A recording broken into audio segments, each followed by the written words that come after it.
Yeah. It's a Ware County Board of Commission work session agenda. Let's have a roll call. Let's see. Mr. Burst. Present. Mr. Pope. Present. Mr. Tanner. Present. Mr. Barner. Present. Cheers. Okay. I've asked Mr. Burst if he would lead us in prayer.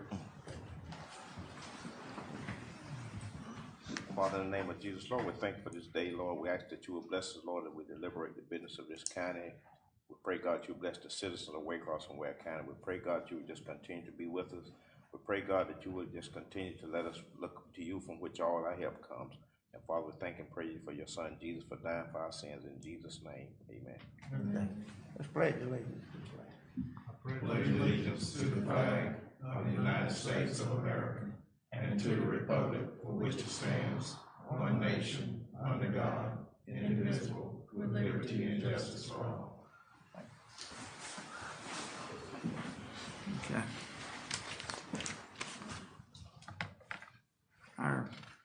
We have some guest speakers here today.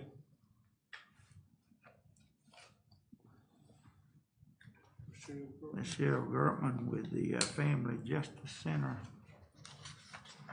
Hey, good afternoon, gentlemen. How are you? Good afternoon. So I hope you all heard about our Dancing with the Stars this weekend. It done pretty well. And I'm Michelle Gertman, and I'm the executive director for Magnolia House, the shelter for abused women and children here in Ware County. We serve 5 counties, and we house men. Oh, everybody always asks me, do we house men? But we house men, women, and children who are suffering and fleeing from domestic violence. A few years back, y'all awarded us a community development block grant for a teen center, a youth development center, to go along with our shelter, because we had so many kids coming through our program that we were not able to provide the best quality care for teens and children because our shelter was just too small. And so y'all gave us an award or gave us an opportunity to apply, and we received that CDBG. I'm here today because the state of Georgia, the governor of Georgia, deemed that justice centers were important in Georgia and wanted to do a project, and he allowed us to write a grant for a justice center, a family justice center. And what that is, it's almost like an industrial park in your mind. If you can just see, if you're riding out industrial park and you're riding on this one road and you see all these businesses down there. Well, imagine if they were all in one building, each business, but they were still their own entity. They found that in the models out in different parts of the nation, that a justice center made victims have better quality care, different emergency care, but it brought them together so they could, the biggest thing in Ware County, I don't know if you know this, but Ware County is the largest county in the state of Georgia, right? So a lot of square mileage. The hardest thing we see for victims is to be able to access services within our demographic area, within our mileage area. And so the governor reached out and said, we want to see if this model would work in Georgia. So I set out to write a grant, and we received that grant. We were one of 3 communities that received it in Georgia. Waycross received it, Ware County, Gwinnett, and Macon.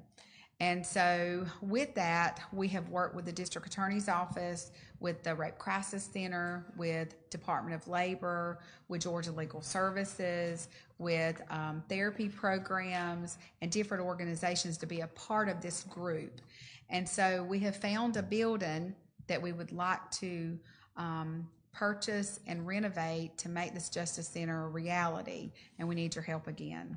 So I have for you, if I can bring this to you, a model of what we want to do.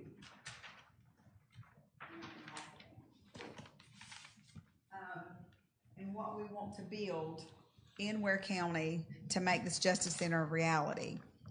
And inside the Justice Center, each department and program in Ware County will house staffing at this center, which includes the DA's office, the solicitor's office, Magnolia House, Satilla Advocacy Services, DFACS. We will all be in one area. So when a victim walks in the door, they can access any of our services at one time. So they're not saying, I'm not telling them to go here and go there and wait till Tuesday and wait till Thursday, come back in a month. If they're coming from Brantley County to Ware County and they need our services, they're going to receive everything in that day. If they're from Ware County, they don't have to travel all over the county to try to figure it out with lack of transportation or no transportation. And so we have a good business plan in mind. I brought Ronald Pop with me that operates Hope Housing. And we wrote them in the grant because he actually sent a letter with the grant saying that Hope Housing, which is a nonprofit in the community, would be able to help us when it came time. And they have a building readily available, but we need to go in and renovate this building to make it work. And so we need your help to do that. Where's it on Riverside? Is that the concerted service building? The old Concerted Services building. Concerted services. It's gonna be big enough to do that. Yes, sir. That's it right there.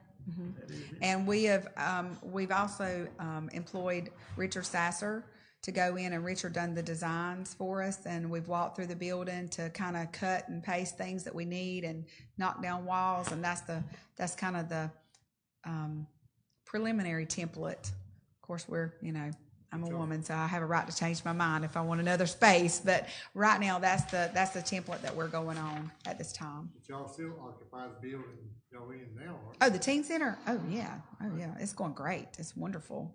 We've been very blessed with it. But That's the actual women's shelter. yes, so that's just for Magnolia House and the teens that enter into our shelter and a part of our program. This would be for the whole community. This would not be just for Magnolia House. Magnolia House was the recipient of the grant, but we would not be the only one utilizing this facility. It would be George Barnhill's office, the district attorney's office is a part of this grant. Matter of fact, we are all going on a trip to North Carolina in about 2 weeks to look at a justice center to see their model in rural areas. We're going up to Greensboro, North Carolina in a few weeks with the Sheriff's Department, with the DA's office, and there's a group of about 14 of us that we're driving to go and look at a justice center. About 4 years ago, the state of Georgia, CJCC, sent me to Fort Worth, Texas to look at a justice center model because they deem Ware County as a great spot for a justice center program. And so I looked at that and I was like, Ware County could utilize this program. And when the grant came out and it was time to write it, we did it and we won, and was only one of 3 awarded in Georgia. So I was very proud of Ware County. So the grant will take care of remodeling this building? It will not. The grant right now is taking care of preliminaries like our strategic planning, hiring a coordinator to run the center, to run the project through. And there is other monies out there that we will be applying for operational money. But right now we need money to purchase and to renovate the building. And that's what a CDBG grant would do if y'all would award us the opportunity to apply for a CDBG through maybe RDC to write it for us. What's the total amount for the project? So we don't have a total amount for renovation yet. We're in the preliminary stages, but I need if y'all are willing to allow me to apply for a CDBG grant, it is $750,000 that we will be able to purchase the building. Hope Housing can tell you a little bit more about financial end. Yeah, we'd like to make this work, and so we as a nonprofit will be contributing whatever it takes to make it work. We obviously can't do it all, and that's why we need, the CDBG grant. We feel like that we can do the renovations. Like I said, we're still in the preliminary stages there. We're fixing to go now to contractors and get some prices. Of course, we sort of stalled, as everybody knows, what contractor prices or lumber and everything else went to. So we thought this isn't a good time to bid it out right now. So now that the prices has come down, we're not gonna need any steel or anything like that. It's just gonna be some moving walls, and we got to do some bathroom remodeling and put some showers in and some stuff like that for some of our services that will be, be taking place over there. So once we feel like, that the $750,000, we can do everything we want to do. The building's in great shape. It's got brand new air conditioners. I mean, the building is not in any dilapidated stage. It is in really good shape. However, it's designed a little different on the back part's got to be changed around, so. When's the next time a grant can be applied for, Scott? We have an application in now for the street paving and drainage, and we're supposed to know something, I believe, in October. And if we're successful in getting that grant, you have this every other year that you can apply for CDBG. But it's possible if we can get that certification through DCA for the Plan First certification, then we could apply every year. But I'll check into that tomorrow morning and see. And so it'll be due April 1st of next year. Yep. How much has the city agreed to put in it? Well, we have not been to the city to put anything in it. Haven't been there yet? Well, we only need one CDBG grant, and so it'd be hard. When you apply for a CDBG, it's kind of hard to split that because of the hiring different architects and who's got authority over that, who's going to own the building for 10 years. It just doesn't make any sense to have two different entities to be a part of that process. And since the majority of the work, Ware County is the biggest recipient of the people of Ware County itself would be the largest recipient of this building, it seems to make better sense for the county to be in operation and to owner of this building for the 10 years under CDBG than it would to be partial owner or to try to split up. I mean, I don't even know. They don't even really recommend that. Yeah, usually that's the case. It used to be where we could years ago do joint applications, but it does work better if it's one or the other. So. Mm-hmm. And the reason we want a CDBG is so we own the building. You own the building. We would be responsible for taking care of everything, of course. So there would be no city money. We were not asking any money from the county at all. So there would be no money from you going into the project. It's just a pass through to apply for the CDBG. And so the reason that we want to do it is for twofold. It is going to take the money to do the project, but the second one is all the entities in Ware County that's going to be a part of the project will not have a mortgage or rent to pay, and so the programs won't come in as any debt to the project when they come in. We can just go straight to serving victims. And I'll tell you that in 2020, this is for all of the state of Georgia, not just for Ware County. But I've been a part of the shelter for 25 years, and they've been open since 1984.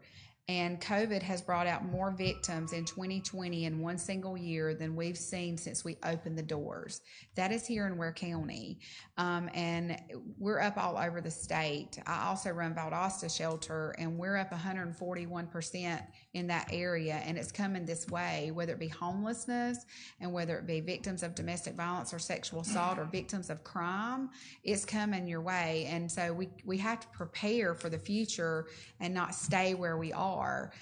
Staying where we are is not going to meet the needs of our community and not going to meet the needs of the victims that need help every day in whatever area of strength, whether it be Department of Family and Children Services.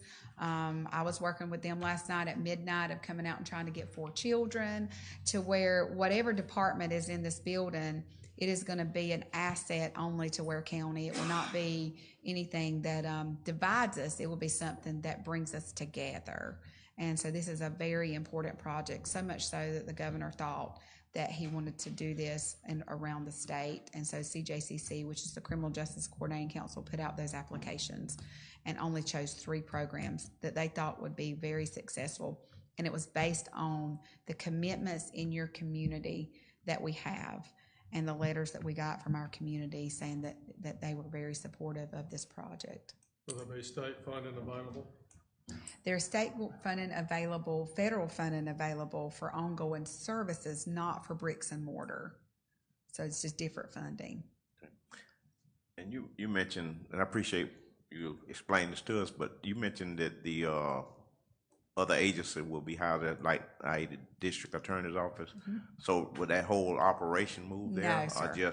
No, sir. Just victim service part. Like they would have a victim advocate located in this office to help victims of crime, victims of domestic violence, victims of sexual assault. They would have a victim advocate located at this office. So it would not interfere with what they're doing on a daily basis for what their jobs are. Would they have to hire somebody else to man that office, or just? No, sir. They already get a number of victim advocates from the Prosecuting Attorney Counsel's office, PAC, out of Atlanta. They have a number of victim advocates already assigned to their office, paid for by CJCC, the ones that we applied through the grant. Just like me, I wouldn't go out and hire another person to work over there. I would take somebody already working at my center and put them at that center to be able to help victims. I mean, I'm assuming they could. I'm not saying they wouldn't. I'm just saying that that's not the intent, is to cost more money. The intent is not to cost, but to bring us together as victim service agencies. The whole reason for this is to group everybody in one location. Yes, sir. So both the chief and the sheriff has signed on to this, I think. Both the chief and the sheriff are traveling with us to Because Greensboro. Instead of having to go to the advocacy center and then come over here to DFACS and go over there, they could actually assign someone there, and they bring everybody there. Correct. And handle the situation instead of having them have to go to office, correct? Correct. So it would just bring our victim services programs together. So the sheriff and the police chief have both signed off on it, and both are going to visit this Justice Center with us August 24th. So it's basically kind of like a one-stop shop. It's a one-stop shop. That is a great analogy. And I appreciate what Commissioner Tanner was saying there, because a lot of times that's where problem comes in, when you got to go to this part over here. So, okay, we can handle this, but you got to go cross town. Well, we lose victims this way. Right. When they're sitting at DFACS all day long and they don't have transportation, or they've got somebody trying to bring them to DFACS to get their work done, but they really need to go to the DA's office and go over their testimony for court or whatever they got to do, and they really need to be seen for counseling over here too, and they're trying to schedule all these things with no transportation or lack of transportation, or they're borrowing transportation. It's very hard to get that done. So you're helping those in the community that can't help themselves in those areas. And it's not even for their fault. They might borrow mama's car tomorrow, or might even have their own. But have you seen gas prices lately? It's a little bit higher. And so even at that, coming to town, if you're living outside the area, or if you're even living out in Manor or wherever, trying to come to town 5 or 6 times a week to get the same thing accomplished is hard. And then you throw children in the mix of that, and you're having to bring them with you. And so we're trying to decrease the barriers that they have to receive services and bridge the gaps that we're already providing, so we're not duplicating our services. And how many of these you say they have right now? This is something pretty new. I mean, a new. How many right now? How many of these centers, these justice centers, like? So right now in Georgia, that 3 grants were awarded. Savannah has a mock justice center, but it's not ran by the state. They didn't get any federal and state funding for it. They just their district attorney's office started that, and their shelter on their own. And the funding was not there to kind of complete the project, but then the district attorney's office had, I want to say, some kind of bust or something, I don't know, but they gave them $500,000 to run their center, so it's back up and running now. So I know Savannah's got one, and I believe Athens has got some kind of mock center as well that they run, but don't quote me on that. But I think Savannah and Athens are the 2 that is in Georgia. But they are not funded by CJCC to my knowledge. I know Savannah's not. Michelle, Ware County was the only rural county yes. to be chosen.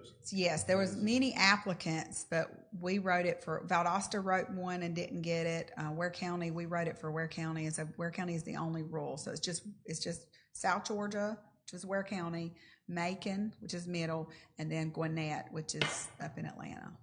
Well, how is it paid for? I mean, the services through what is it? Is it funded by the federal? Or?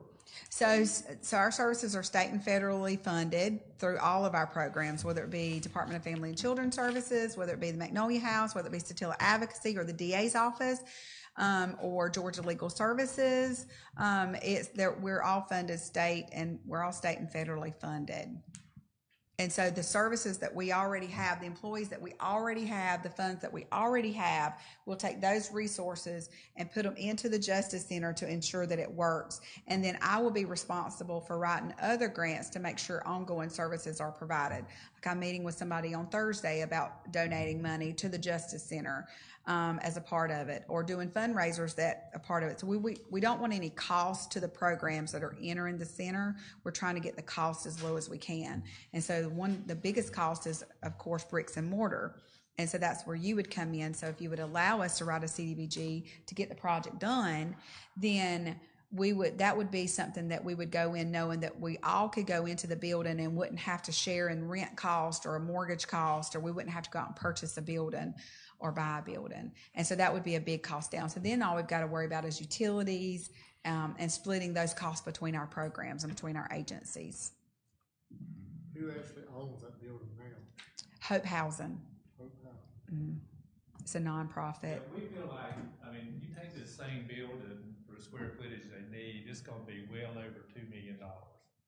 And we do feel like, and I'm talking about quality, renovation, that with what we would let the building go for, we'd be well under $750. So y'all own it whenever Concerted Service was in there? We've owned it for 40 years, yeah. Oh, really? Y'all just donate it to them? Well, we do other stuff in the community. I don't know if you know much about us. We try to not be very public because everybody will be on our doorsteps. But we've done a lot for some community, from other sources around here. So, And we still got a bucket list that we want to accomplish for some other nonprofits.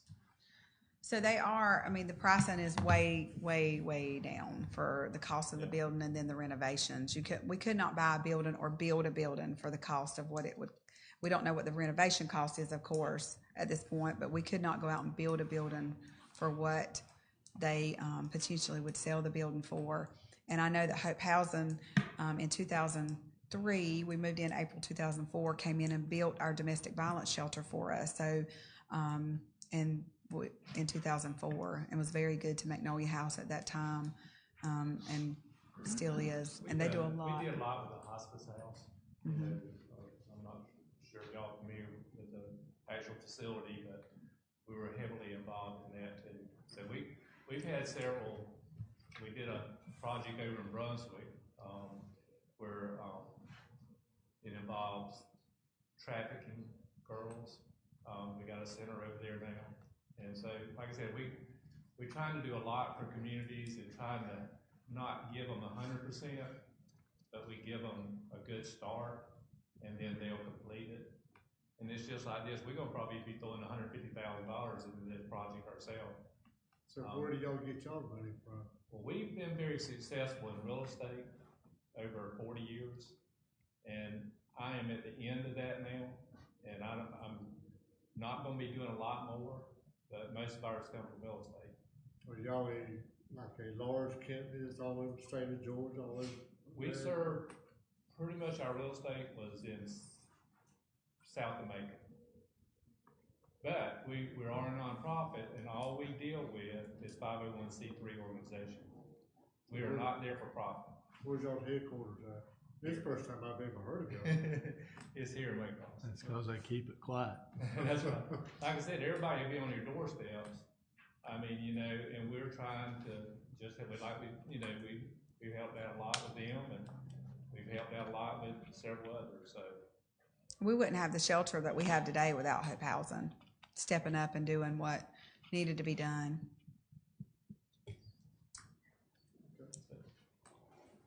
When this grant was first put in, you had to get signatures from. Scott put in a signature of support for Ware County. The DA's office put in a signature of support.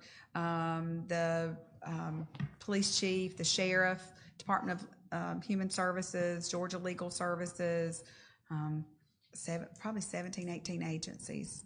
So the county bought in back then when you first put in for it? Yes. And now you're just asking for us to provide you the opportunity to file for the CDBG grant? Yes, because we need a place No to go money, now.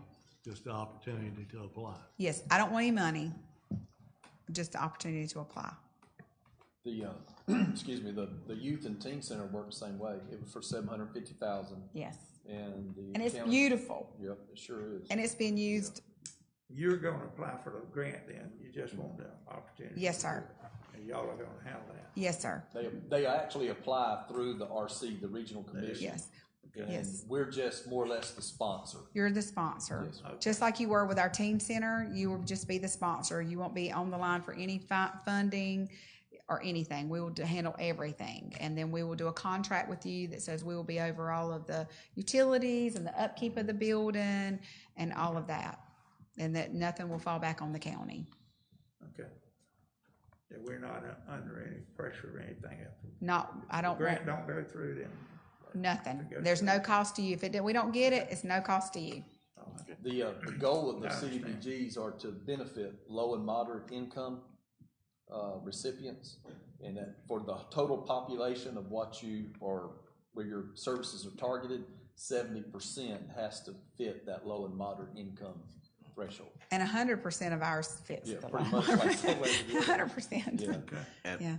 make sure, correct, you say that you think the $750,000 would take care of the purchase of the building and the renovations? Yes, sir. And then we will take care of the operational cost from there going forward. Just like with the teen center, we'll take care of it. We'll write grants or raise money or do what we've got to do to make it work. She said Ware County's name will be on it for 10 years. Well, that's a part of the CDBG process. You are with my teen center right now, but you just have a contract with me saying that I have to make sure I do my end of the bargain or it goes back to you and you get it, and I don't want you to have it, so I'm going to do what I'm supposed to do.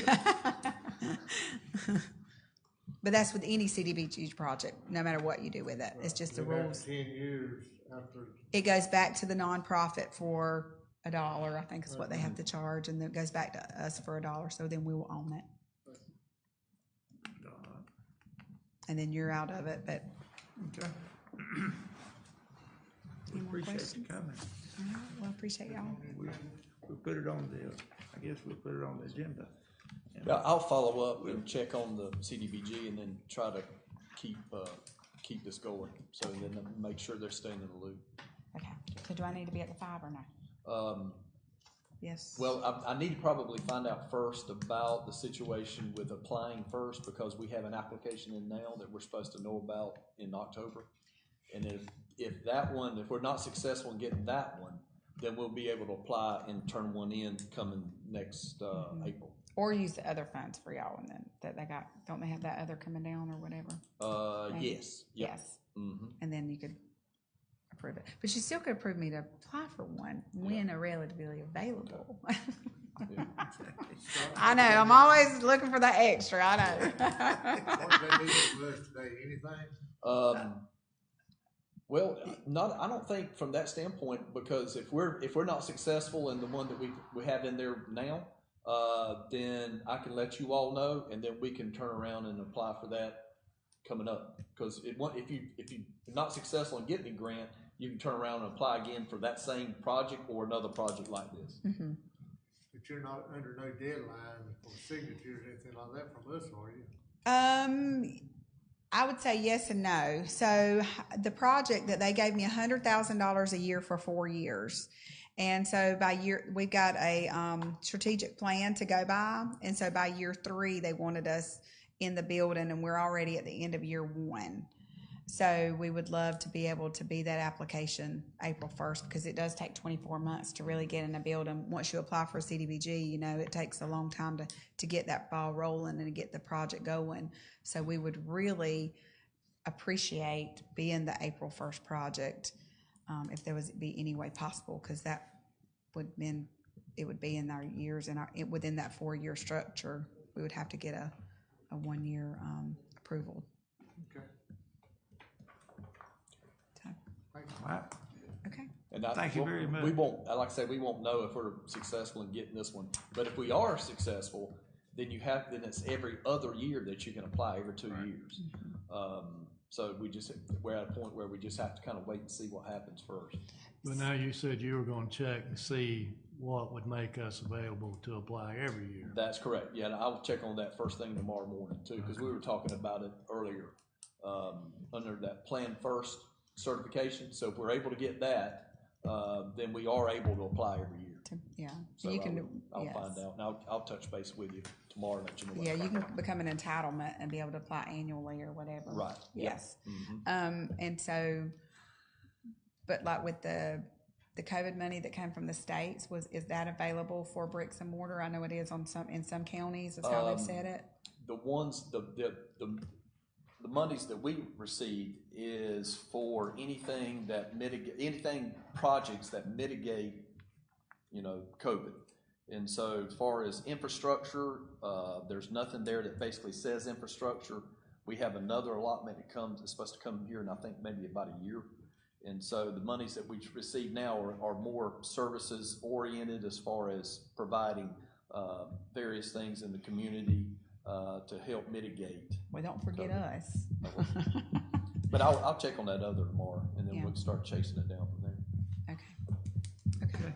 All right. Thank you. So I don't need to be at 5. Right. Yeah. All right.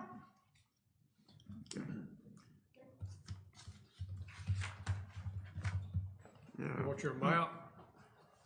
Ronald, yeah, Michelle, yeah, you want your map? yeah. I'll take it. We have one more, Good seeing you. Take care. Thomas Littlejohn.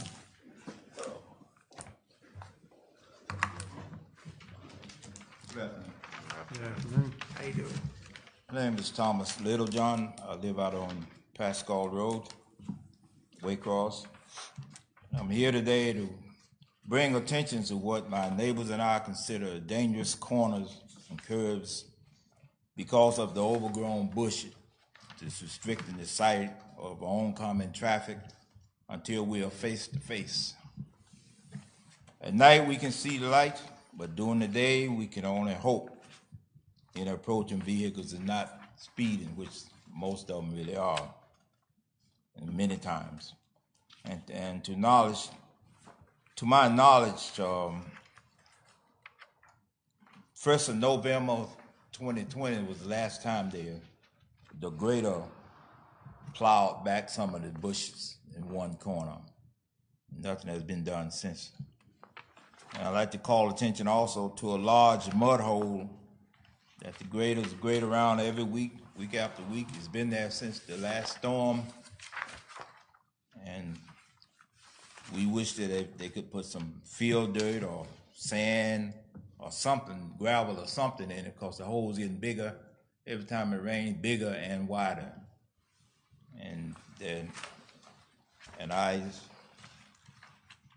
There's been a lot of work done around the corner in the Emerson Park community, and we feel that Pascal Road is being neglected. That's all I have to say.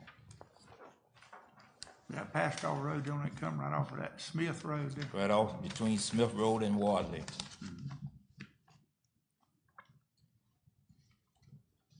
Okay.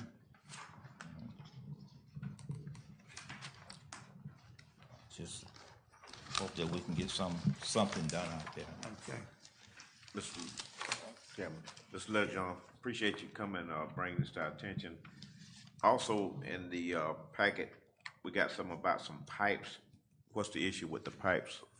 There is a pipe at one end of it's close to one of the cattle gaps that allows the people that own that land that plants cotton, they left a section open so that water can go off the highway and off the dirt road down into the pond. But the pipe is so small, every time a couple of rains and the trash and everything get in, it blocks it off. I don't think it's maybe, even if it's 12 inches. And the water back up, and then we have a puddle right there. Yeah. And That's so down there by Mr. Fuller's. it's right off Fuller's. Yeah. The land that they used to own, the guy plant cotton there, but he left a section so the water can run off. Right. I thank him for doing that. If the pipe would but once the pipe closes up, then the water can't get off the road. Is that county right away on those curves, or does that belong to individual property owner? That I don't know. I was going to ask Michael what the right of way is on that road. It looks like, from one of these pictures, it looks like the high area is behind a mailbox. Probably 30-foot right away. I had to check with James to make sure. Yeah. That right away where it looks like the mowing on the blind corner and all. Is that one you're talking about? Yes, sir. Yeah, how wide is that right away? 30 Well, feet? we're thinking it's 30 foot because most of them usually are. Yeah. That's why I was asking. Yeah, I've been getting a lot of calls about stuff like that right there already. One section, the owner of that land, we've been all over this all over the past years, won't allow anybody to cut it down. So Say that again, man. the owner of that land, or one of those that you see, he won't allow the county to cut the bush down because it's his property. That's what he says. Yeah. That's where we've been the last 10 years or so. As a matter of fact, that corner is maybe about 50 feet, or maybe about, I would say 100 feet from my driveway. And when I go in and come out, I got to rush just in case somebody shoot around the corner. They're right on me. So that's a big concern of Isn't there mine. an ordinance where you got to, on a blind curve, you're supposed to be able to cut back? Well, the only problem is it's on private Area. property. And I know Even we've had, on private property. I know we've had If it's issues with damaged, trees, the view. with trees blocking the view, and the only recourse we have is to ask them, send them a letter or try to go see them at home and ask them, can they cut that back because it's a safety hazard. And sometimes folks will comply, and then sometimes they just ignore you. So, but that would be the only way, is to go out there and try to, I don't know unless Michael knows more, but if it's, from what I'm seeing there, if you don't have the right of way, we can't work on private property. That's right. And more than likely, if we go out there and touch something of somebody's that don't want touched, then we'll have a bigger issue on our hands. So, but I can check in. I'll get with Michael tomorrow, and we'll go out there and see if we can with a survey and figure out exactly where those lines are.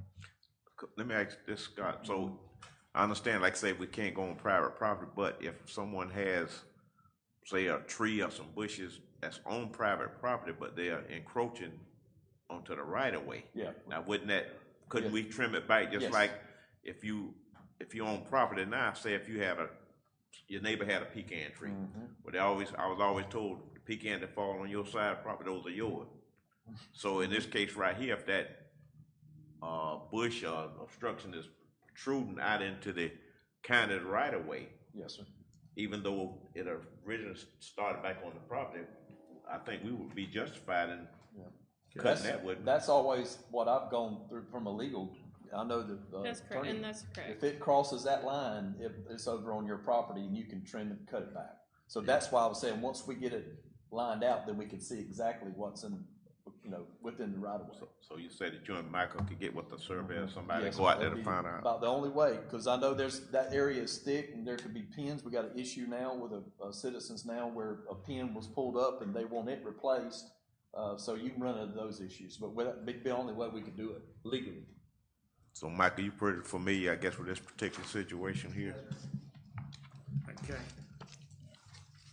Yeah, because the power company, now they gonna cut it back if it goes around on them. They ain't gonna let it grow up there. That's right. Yep. They don't ask, they just cut it. That's where they do mine.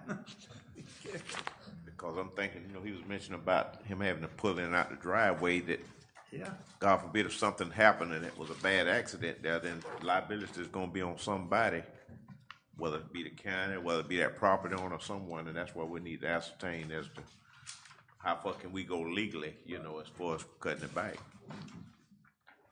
Well, I think it needs to be addressed. okay. I agree. Well, thank you.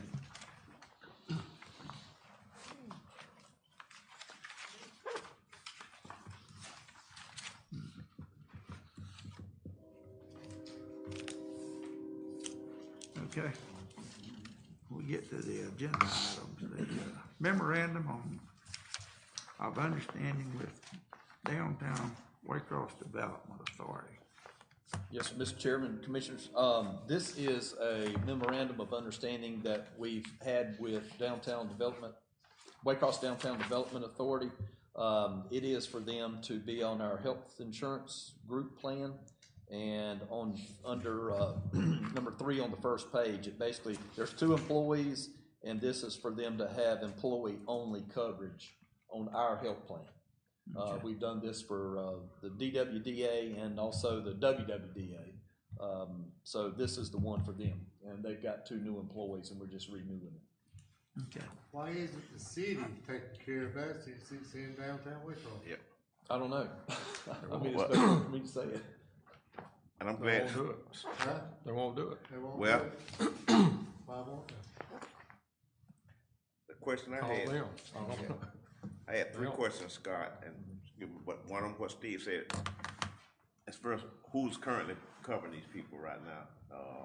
I guess they don't have any coverage right now? They are on the policy. This is for, just to put this in official, writing, so to speak. I thought the only one that was on our policy now was WWDA. No, it's both of them. I didn't know Yeah, that. yeah, they've been on there Three think years now. 3 years, I believe. I'm Yeah, trying to 3 remember years. exactly.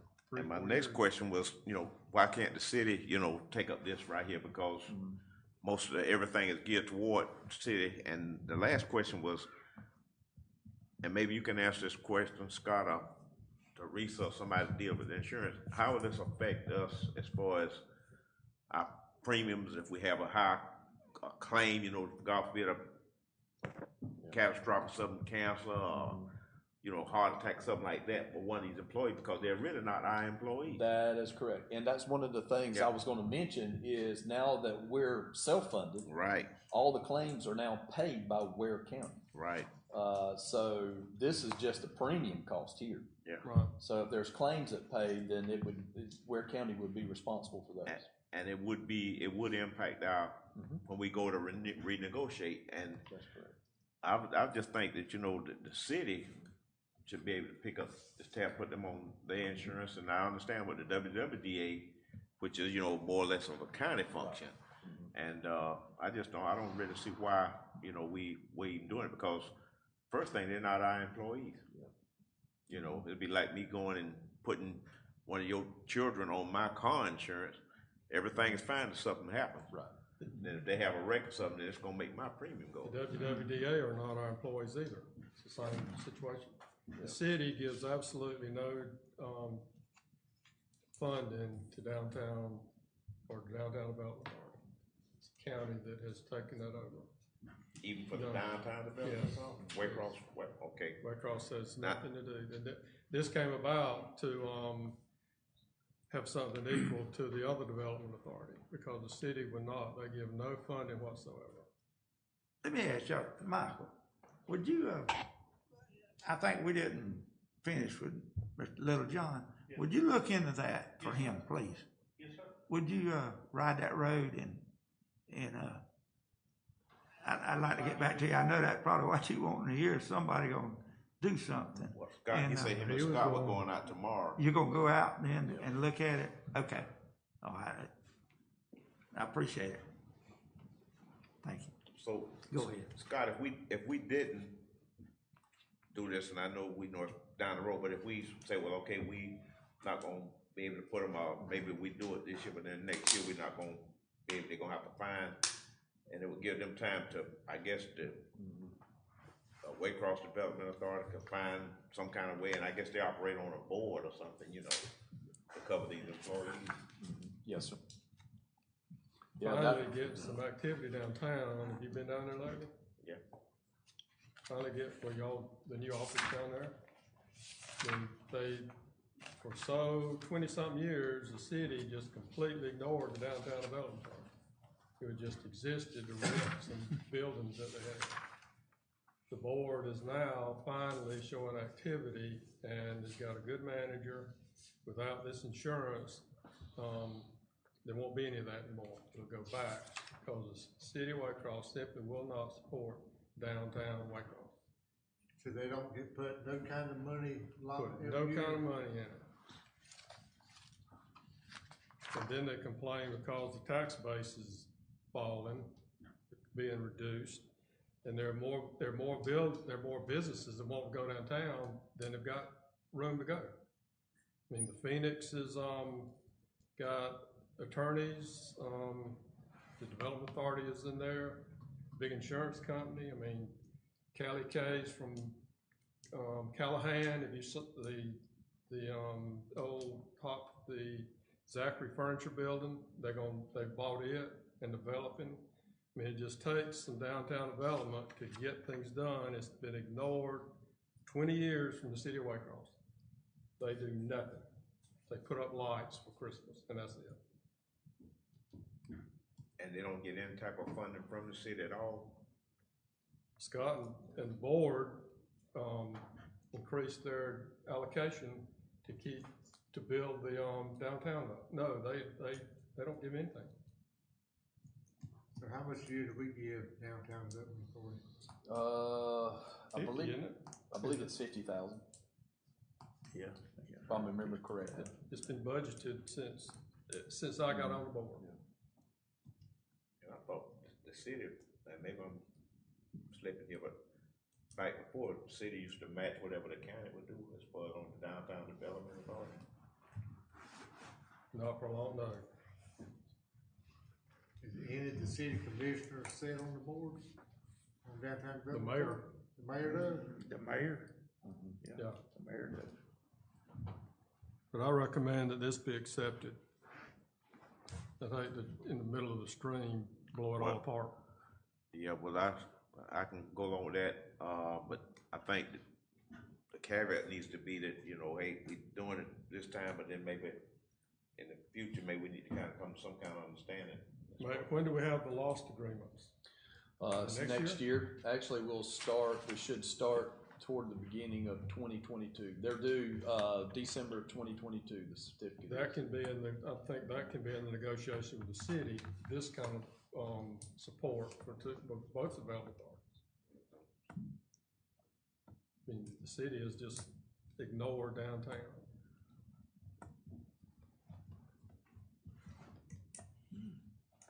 That's all I have, Mr. So that'll be my vote, my recommendation to get this now.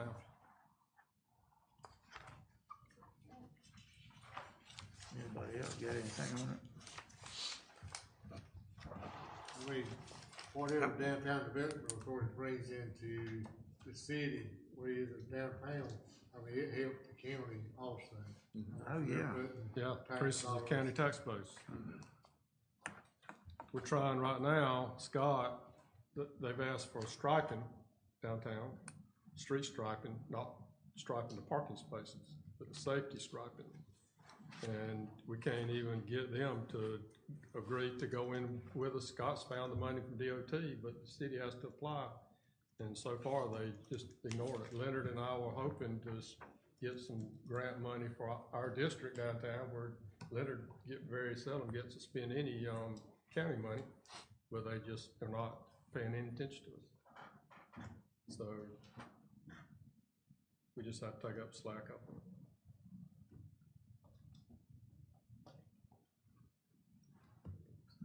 We need to put this on the agenda.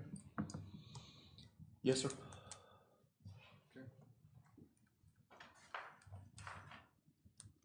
Okay, put it on the agenda. All right. B, the Georgia burn permit service agreement contract. Understand Do you want to speak to this for them? D, if he'll come up and explain it to us. What we have here is, we're asking that we go into a contract with a third-party agency to do our burn permits for Ware County. As of July 1, forestry no longer handles handheld vegetation permits. So this group, Georgia Burn Permits Online, will handle Ware County's portion of doing handheld vegetation only. No large tracts of land, no back burning, all that still goes through Georgia Forestry. But we still have to have handheld vegetation permits out there. And last year, the chief ranger for Ware County is here. I talked to him this morning. We issued 16,000 permits over last calendar year in Ware County. That's June to July of this year. Now, of course, July of this year, we've been a little on the wet side, so we've been down, but we would pay 40 cents per permit with this new program. And that's the most economical way to go to where our citizens can still pick up a number and call 1-800, I don't know the exact number. It's 188 something, I'll have it for you. But then they can also go to georgiaburnpermits.org and still do it online. And we would have control over it as well as saying if we get out on a call and we need to know if a burn permit's been issued for that piece of property. We can just look on our phone and pick it up and say, yes, one was issued, one was not issued here. So we have a lot more accessibility to it than we've ever had before, which is a good option for us. And we got the right to turn them off or turn them on. If the fire danger gets up to 4 or 5, there's no burn permits issued whatsoever. Of course, right now we're at a 1 low, so you could burn. It's just if you can find something dry enough to burn. So we are asking the commission to join in and be a part of this GeorgiaBurnPermits.org. It's a requirement to have a permit, right? Yes, sir. For handheld vegetation. Yes, for And I've got some, if y'all would give me just a second, I'll get from y'all some more information that we got printed that you can have that answer some of your questions as well.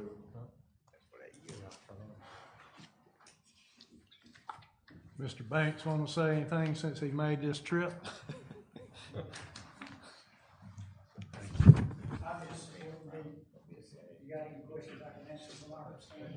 And Georgia Forestry has been great to work with on our end as far as us getting in touch with Mr. Banks. If we've ever had an issue with a burn permit, we've always called them, and they're right on tune to help us out.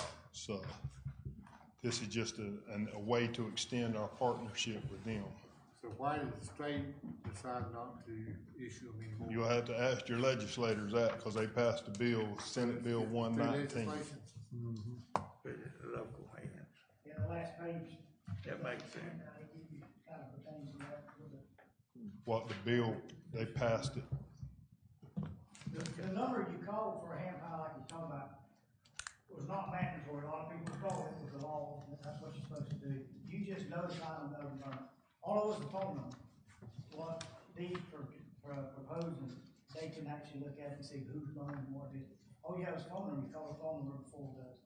And it was not a law, it was just to notify us. So they done away with that, and we still got things we go by to, and like I said, I apologize, I probably should have got this to y'all earlier for our standpoint, but we had a fire on the south end of town that took up the time when I should have brought this to you, but this is what we're gonna get to kind of explain it to you. You can read this later, but anyway, our part of it going away, but this is a better deal where he can, when he's on the side, he can find out who's responsible and everything. And if he still needs to call us, he does. But we can still, give an unauthorized burn permit. But anyway. Thank you, Tom. Anything all that, just. Do you explain that to me, Walter, about on the, if you're still burning like timberland or clearing land, burning stockpiles, now, we're still gonna call it forestry. That's right. Anything about this is only Handheld This vegetation. is just handheld yard debris and stuff like that. You can rake your leaves during the fall, that type of stuff. Okay.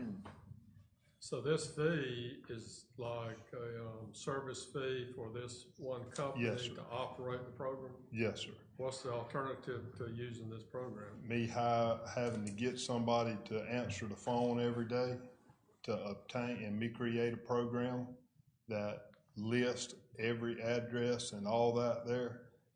I couldn't pay somebody to answer the phone for 16,000 permits compared to what this program would do. Cause that's a lot, that's 1,300 and something permits a month on an average. So for us, it's a lot cheaper to go this route than it is any other way. Where is this thing located at? Is it gonna be in Waycross or is it gonna be some It's an online. online thing? Yes, So sir. we'll all be talking with somebody in California or Well, Atlanta. when you dial that 1-800-444-444 burn, you'll get a call center. And when you answer that call center, you'll say, I'm D. Meadows that resides at 892 Saddle Circle, Waycross, Georgia, and I would like to apply for a burn permit. And then they'll issue that burn permit. That person will not be in Waycross, but they'll have the access to Georgia Forestry's fire weather page that comes out every day that's issued to whether we issue permits or we don't issue permits. So the program is not exclusive to Ware County? No, sir. We're just signing on to the program, just like other communities have gonna have to do the same thing. If you have a fire call and the fire gets out of hand, I know y'all have been to somebody's burning leaves and their storage house catches on fire. And they don't have a permit. That homeowner is gonna be responsible. Their insurance is most likely gonna, whoever's fire got out of hand is who it's gonna go back to. Is there any penalty to the homeowner by the county or? Not by the having a county, permit? no, Or the sir, state? by usually it's their insurance agent. Cause they You just don't, use a permit to determine ownership of the fire? yes, sir. Yes, thank you. So if someone doesn't have a permit, is there a fine? They could be if we have a local ordinance that would make them have a fine. Now, this permit does not include the city of Waycross. This is only Ware County. Yeah. And Ware County has an ordinance where we can burn. So right now, there's no fines. Now, if they burn something illegally, tires, wood, we usually call DNR, and DNR comes in and issues fines. Why would people do this then, if there's no penalty for not calling? Why would they do it? Why So would they get a we- permit if there's Well, nothing? you have to on- get a permit. Because what we're trying, I get a permit. I guarantee you over half the people half in of the people county don't will get a permits. permit. Yeah. Yes, sir. The logic is because we're trying to get a control on where the fire is, who's burning and who's not burning. And if we don't get people that do it the right way, we're liable to have fire scattered out all over the county and not have a clue of where they're at.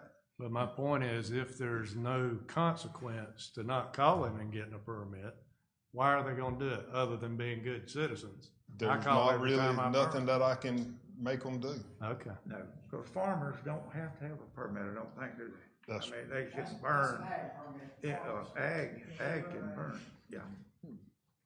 And you still, the sheet you're seeing, if they don't come get a permit, if they don't go by that, that's what that acronym there is for. They gotta be on site, they gotta be before after that, before dark, they gotta be 25 foot from the building, 50 foot from the, Yeah. 50 foot from the building, 25 foot from the woods. If we get on site, or they get on site, they call me and say, hey, we're gonna go out there, and they're gonna get a UBN, they're gonna get charged. So there is if they don't do it. But what you're doing here is what he's doing is he can do it. The other two kind of permits we get, like you're talking about ag permits and you're talking about acreage permits, like you do on property when y'all burn a big, they can see that for whatever they dollars. They can pull that up on the computer. Right, They can't see this hand. that's right. Well, I'm I for see it. I what just you're wanna know what's Yeah. gonna make And people and do what it. we've done now is if we get out there and they are burning illegally and they don't have a permit, we always call Mr. Tom. Okay. And we turn it over to forestry and let them, cause we try to think ahead so we're not having to deal with something bigger later. And they'll come in and determine whether they need to put a break around it, and we just typically go ahead and have homeowner or us extinguish it. This 40 cent a call, is that coming out of your budget, and do you It's have gonna it in have- your budget? We're gonna have to amend my budget to have this done since it was effective July 1. Okay, And I've already got with Miss Beverly and talked to her prior to coming in here, so she knows that what we're gonna have to So do. who is the city residents gonna call now when That's, they get a burn permit? city don't issue City burn don't permits. issue. I know, but they don't let them they burn. used to call the port, Yeah. didn't Not, City city, City's never issued. Yeah, the one. city, The city they don't give them, but if somebody, like the school was in the city limits, and they wanted to burn, the time they give them a permit is they called us and we assisted the school doing that. They do not give them. yeah, the city don't get no permit. I I saw think- that. But I think, don't the people in the city have to call the fire department to find out if it's all right to burn? Yeah, the city residents, they typically would call and ask if it's okay, but they won't issue a permit. Right, they don't issue a permit for it, but they just pretty much tell them, hey, you It's can. according to what they're burning. I mean, Yeah. the city, they have certain specific things, what they'll let you burn in, a burn pit, a burn barrel, a open flame cooking, but burning like they do here, that we do in the county, they don't do in the city. So what do you guesstimate is gonna be in your budget as far as these permits? If we go off last year's numbers and we just typically go off it, it's gonna be around $7,000. It would be $6,500, $6,800, but we'll round it to 7 just in case more people decide to. And the county will have to pay that. Yes, sir. It's gonna come out. Yes, sir. I don't charge the individual. How many counties is Georgia participating in this program? I would, after talking to the rep from the company, I would say probably 75 to 80% of them are joining on doing the same thing that we're doing. You can actually go to that website that's on there now. When you look at it, you can pull up every county that's on there. And when you click on Ware County, it just says there's no burn permits being issued for Ware County at this moment. Once we get on to the site, they'll be able to, when you click on Ware County, it'll be very friendly to use. So somebody, if an elderly person don't have access to a computer, they can still call the 1844 number. And we're gonna we'll get with Miss Myra in the newspaper, and we'll do an education thing where we educate the public on what website to use and what number to call if y'all approve this. Well, who will determine the humidity and all? We go by Georgia issued Forestry, to be what under their fire fire rating is. Okay, then we'll go under a 3, 4, 5, whatever it is. Yes, sir. And then if And it's, when it gets to a certain level, they just cut we off. can't get one then that day. Yes, sir. And that's what they typically do now. We go through what Georgia Forestry's fire rating is. Okay. They send it to me every day and I'll look at it, and then there's a website, we can pull it up and look at it, so we have plenty of access to it. Okay. What's the name of this company? Name of the company, See it nowhere. do you remember what the name of the company is, Tom? Let's see what It's in the, It's in that agreement. it's in the agreement, where it's at in here, I don't I think it's Fractal, FRACTALSAAS Inc., GeorgiaBurnPermits.com, an Ontario corporation with its principal place of business in Ontario. Ontario, Canada?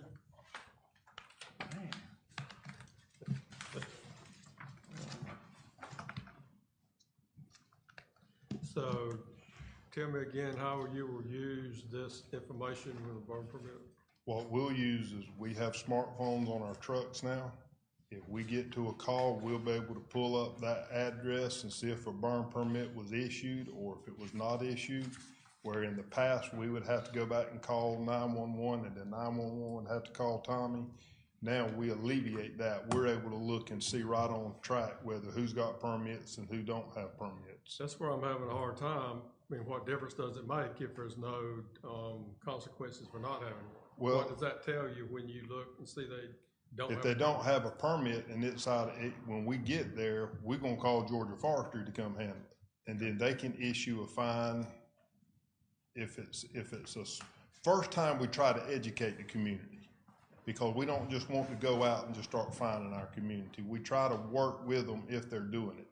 We've had very good success with that by educating the public, saying you didn't do this, you didn't do that.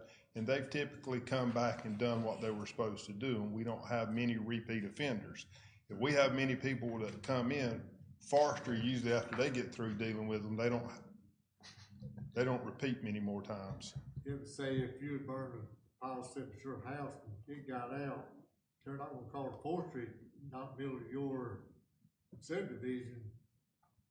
You'd be surprised at where I call forestry to go to.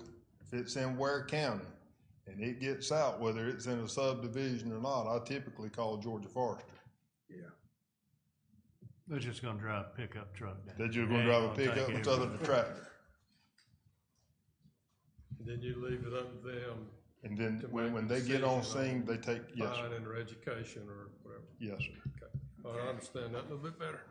I was looking in here, reading through this agreement, and one of the things I was questioning about, talking about the license for promotion. And I guess basically they're saying that maybe, it's say the customer grants the company the right to use customer's name and logo in accordance with any brand guidelines provided by the customer, which I guess we would be considered the customer, right? We're the customer. Right. Yes, sir. And so, in marketing material and all that, so basically they could kind of use Ware They could County. use Ware County as saying, Ware County uses this program. You could call Ware County and see how they like the program. Like they're one of our customers. whether we give them a 5-star review, or whether we give them a 2-star review. We're one of their customers, and they can call us and ask and refer other clients to us to determine if they want to use the program. But how long is this rate gonna last at that? 3 years. Just 3 years? Yes, sir. We'll go into agreement with 3 years at 40 cents per permit. And then we subject for. Then we'll have to renegotiate the contract with them. Yes, sir. But you also have you can back out whenever you get ready also, can't you? Or do you have to, are we obligated for 3 years? There's some specific clauses and some reasons for a reason we would have to back out. But I mean, there is a clause in there that would allow us to back out. If we didn't issue permits no more, we're not paying them for the use of their service. So if we don't issue no permits, we don't pay them no money. So for us, if we just stopped issuing, we don't owe them anything. We only gonna pay them per month per permit that's issued. So it's no minimum. No minimum. Say they're gonna charge us for. If we issue 5, we pay them for 5 permits. If we issue 500, pay them for 500. Let me ask y'all something now, both of y'all. Would y'all want it? Yes, sir.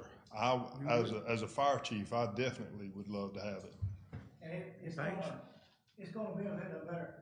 I mean, you realize that, there's a lot of fires we don't go to. They do such a good job, and I'm not just bragging because they're standing there. They take care of a lot of it before we get there. They take care of a lot of these little problems. But we're getting into why he's doing it, we're getting into that gray area because they've changed the law, the state did, and now he's gotta do something to keep up where we can quick responses. I mean, he goes out there and the guy's got a permit, they leave, but he goes out there and the guy ain't got a permit, and he looks like he's going in the woods, they go ahead and they'll put it out before we get there. You know, if it goes in the woods, we're gonna get there and put a breaker around it, but most times it's out when we get there. Cause, we work well together, and that's benefited, but like I said, access of knowing is what you get. Right now, you're talking about there's a lot of permits for the state wet. We had nothing. He gassed this morning, I said, I can't give you nothing from July, because nobody got one. But the previous months, and like I said, that's why I gave him the past year, that we had the number, that's how many we had. Well, years you ain't gonna have, so he's not had any charges, for probably this much he ain't had for that. But anyway, it's just the Okay. knowing, Thank you, Tom. What's your recommendation, Mr. Manager? I totally support it. I know what they were just saying. I'm thinking like during the spring when everybody's cleaning up, pruning, setting fires, and before you know it, it gets dry. You don't get any water. We'll be right back where we were years ago, very easily. So, yeah, I definitely support it. And we would have brought it to you sooner, but Tommy and them were out, and we just got it brought to us. So the law did change July 1. So I do wish we would have had it earlier, but that's no fault to Tommy and them either. They just got busy as well.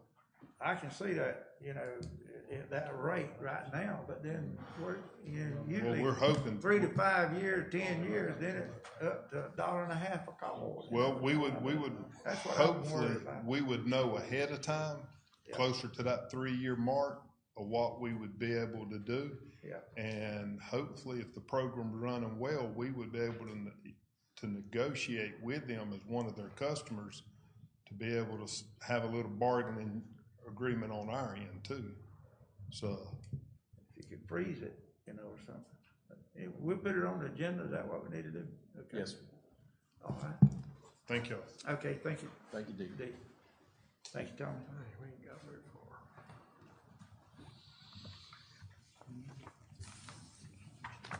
far. Okay, we'll see, Resolution 2021-12, Conflicts of Interest Policy for the County Commission.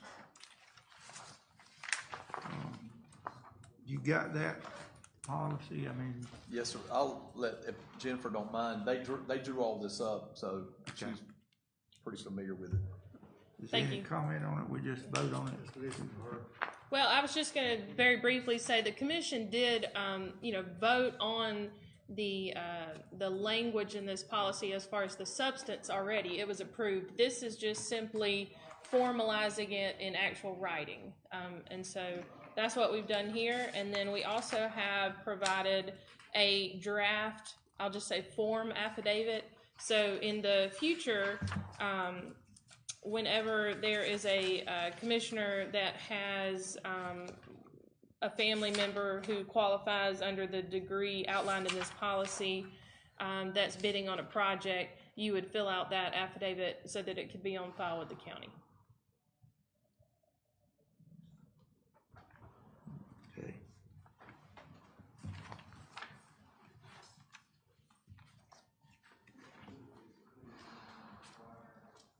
Jennifer, could you expand just a little bit on that number 3 on the policy? The last sentence there about if you remember to rise profit. Number 3. Yeah.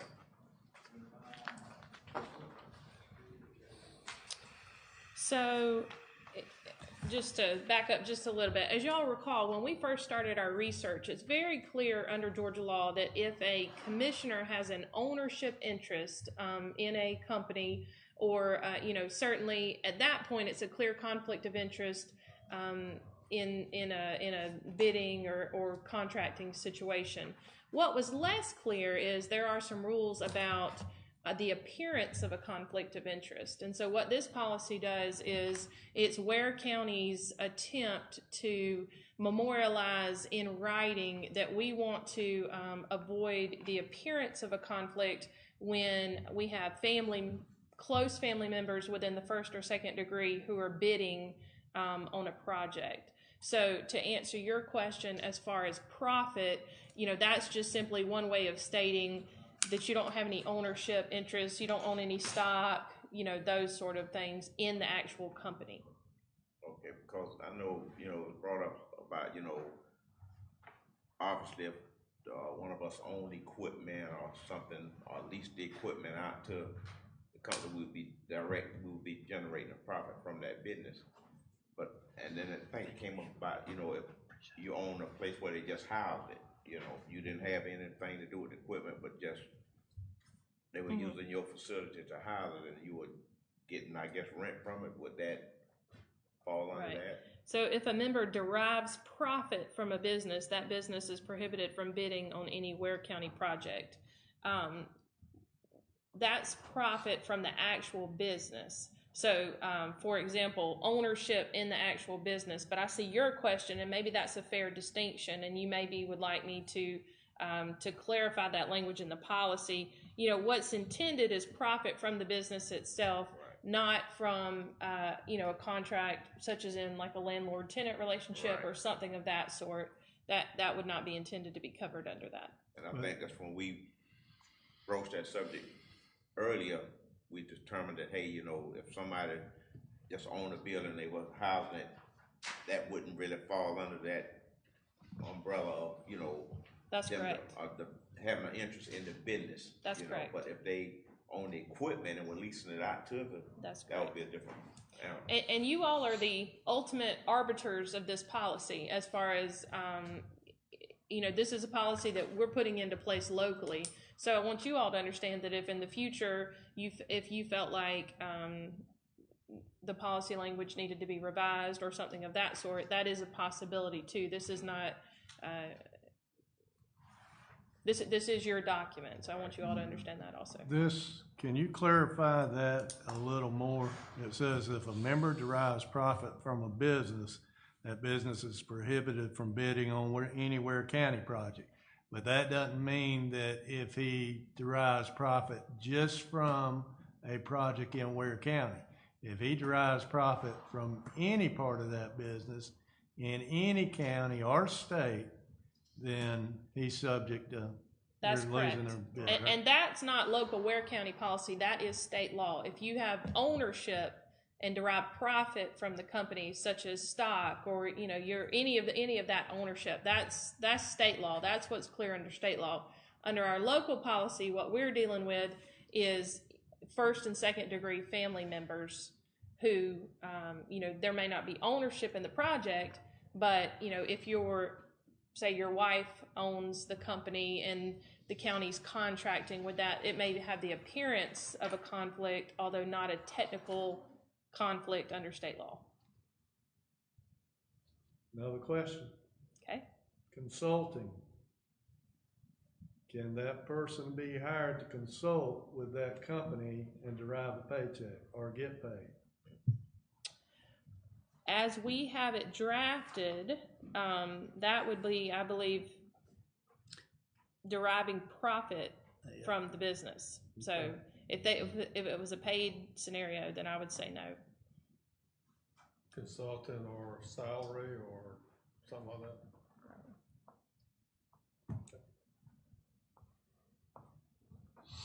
I'm done.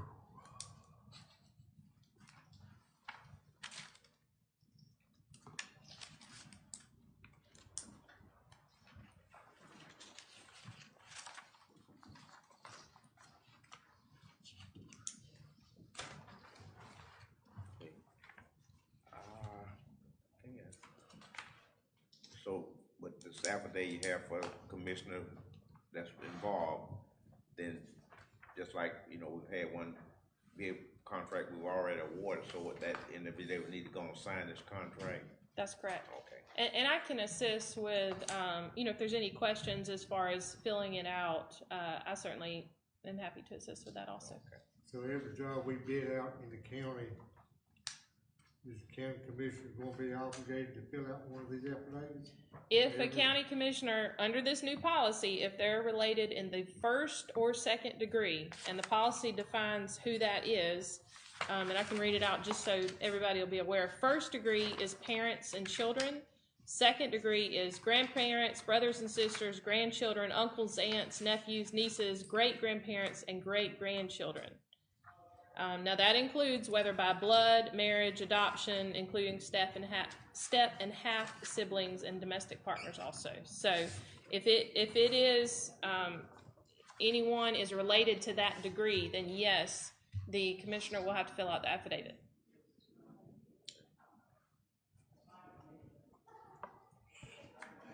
I think this is good. Gonna be placed on the agenda. You gonna put it on there? Again, this is just memorializing in writing what we believe you all have already voted on as far as your intent for the policy in Ware County. So yes, unless you have any changes to the language in the policy, it's ready to be approved on the agenda. Okay.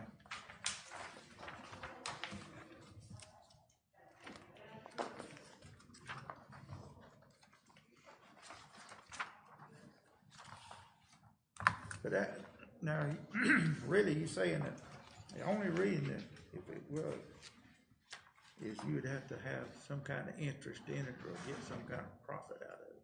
Correct. Make some money. That's right. As long as you ain't doing that, you ain't got nothing to worry about. Is that what you're saying? No, well, that's a little bit simplified. So yes, under state law, I want it's, Steve to understand that. yeah, under state law, it is clear that you can't have ownership interest or derive any profit. That part's correct, right? And so then we're taking a secondary step in Ware County and saying, well, even in situations where state law may not clearly define a conflict, when there's a family member of a commissioner who's bidding, that's what this policy is then intended to address. And then we outline, you know, certain requirements in the policy where the commissioner, if there is a family member who's bidding within the related first or second degree, that commissioner would abstain from voting, would no longer be involved in oversight of the project, you know, those certain type things that are outlined in the policy. Okay. As long as we abstain from voting. If they voted in, then it's on them. And then it goes on to say, yeah, no involvement in oversight of the project and those type actions. Right. Okay. Thank you, Nick. Yes, sir. Anything else on it? All right, we're gonna put it on the agenda. Okay, D. MOA with Georgia Department of Transportation for intersection lighting at SR 520 and Fulford Road. And Steve may want to comment on that because it's right by his house. That's what George Power wants us to do, is pay for the lights, don't they? Oh, yeah. Yeah, I was about to say this. Yes, sir. What's the cost of that installation? The installation there, I don't know. I don't know if you know right offhand, but I know what the service is gonna cost us, which I think they built that into the fee. But for all 4 lights, there on the poles, it's $243 a month or $2,916 a year. That's for street light. Just for the street lights. That's not counting the traffic lights. So we don't have to pay for the operation of traffic light, do we? Yes, sir. Yep. How much is that gonna cost? We don't think it's going to be as much as this, but that was the call. That was the agreement. If we wanted those lights there, they would have it and have it put up, but we had to supply the power and the power to the lights, the traffic lights, and have the power installed all together. Most of the time on those traffic signals, it's like a minimum charge for the actual electricity to power the light through the month. Whatever that $45, $50 a month, those traffic signals don't burn a whole lot of power.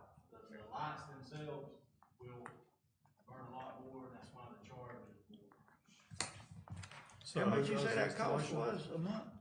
$2,916. For a month is $243. Just for the street lights, That's just for the lights, Just- not the regular. Traffic light. not Traffic the traffic light, lights. okay. Yeah. And there's going to be one on each corner. 4 lights. Yes, sir. Who installs the street lights? Their contractor is Georgia Power doing that? Do you know? Okay, yeah, And the installation cost is built into the monthly. I believe so. Yes, sir. Thank you. That's gonna cost us probably $2,000-3,000 a year then, more. Annually. Just the street lights, like I said, just the street lights themselves or intersection lights, about $3,000 a year, and then you'll add on top of that the amount for the traffic lights. What were you saying, Scott, about they got the cost built in for the installation and all for the street light? Do you know if that's is correct, Brandon? If they built the cost for the installation itself in this price, because I know they do that with other projects. So That's the way they've done that with us historically for other projects, like yeah. the ones they put in, they'll figure in the initial cost of the installation in that agreement. Think about the batting cages, for instance, in Yep. the project where we had to install some power like this with Georgia Power. I do not know that specifically, and I would probably need to verify that with Georgia Power to make sure that that is the case. Cause I guess I'm trying to find out, okay, if they factor that into the initial cost, the installation, all that, then once, whatever the installation cost would be, that should be backed out somewhere down the road. I mean, or do we just keep paying for that? That's the way they determine, they call it recouping, that's the way they determine their fee set up. When the other people with Georgia Power that I dealt with, like Dennis Newton, that's the way Dennis Newton would always figure that in. He would try to figure out what your usage would be over the life cycle of that facility, and then back up what the initial charge is gonna be based on that. So I'll check with the Georgia Power guy to make sure that that's correct. Okay. Okay. What we could do, if he's able to find out today, we can put it on the agenda. If not, we can just pull it off the agenda till we find out. Okay. All right, It's a let's very do that. dangerous intersection, and Steve has been working on it a long time. I fully support it, just like it is right now. It's gotta be done, Yeah. in my We need opinion. it. I mean, we agreed to furnish the power whenever we started the project Yeah. a year ago. You know, and for the price of that and how dangerous that intersection Yeah. is, it's Yeah. kind of not even a. No brainer. A lot of Yeah. people done lost their life there at that Yes, sir. intersection. Okay, we'll put it on the agenda then. All right, E, driveway pipe installations. Yes, sir. This is a ordinance that the county has. A few meetings ago, it was discussed about changing the pipe. The ordinance calls for corrugated metal pipe to be installed under driveways. And, so I just put this on there to see if there was any any interest in changing that ordinance? If so, then we can change it so that way we stay consistent. Okay, the existing is,